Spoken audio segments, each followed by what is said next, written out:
Kang Deddy Mulyadi adalah satu-satunya gubernur yang paling gencar. Mungkin beliau gubernur yang paling gencar di dalam melakukan pembangunan infrastruktur di daerah-daerah. Bahkan beliau berani mengeluarkan dana pribadinya, uang dari kantongnya sendiri untuk membangun jembatan bernilai ratusan juta, teman-teman. Ini tentunya satu hal yang positif ya, yang dilakukan oleh para pejabat kita, mengingat ya mungkin nggak banyak ya pejabat-pejabat yang sampai mengeluarkan uang pribadinya ratusan juta untuk membangun jembatan atau untuk kepentingan masyarakat. Namun, ada satu hal yang bisa kita diskusikan, teman-teman.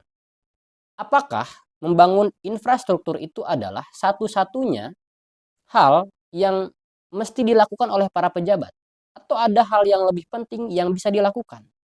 Ya. Kalau misalkan kita ingin mencari tahu apakah ada hal yang lebih penting yang bisa dilakukan oleh para pejabat selain dari membangun infrastruktur. Ya, ternyata kalau kita terisik lebih jauh lagi, lebih dalam lagi, ternyata sebetulnya tugas pejabat itu atau tugas para pemangku kebijakan itu bukan hanya sekedar membangun infrastruktur, tapi juga membangun suprastruktur, teman-teman. Apa itu suprastruktur? Suprastruktur itu adalah manusia. Manusia yang mendiami alam, manusia yang mendiami muka bumi ini. Gitu. Nah, jadi meskipun Kang Deddy Mulyadi ini adalah gubernur yang sangat dicintai, yang sangat diapresiasi habis-habisan oleh masyarakat Jawa Barat, tapi kita pun tidak boleh tutup mata bahwa ada satu hal yang mesti Kang Deddy Mulyadi perhatikan, yaitu tentang suprastruktur, tentang manusia di Jawa Barat. Apakah manusianya terdidik dengan baik? Apakah sekolah-sekolah sudah memenuhi standarnya? Apakah guru-guru sudah memenuhi standar kualitasnya di dalam mendidik ya siswa dan siswi di Jawa Barat?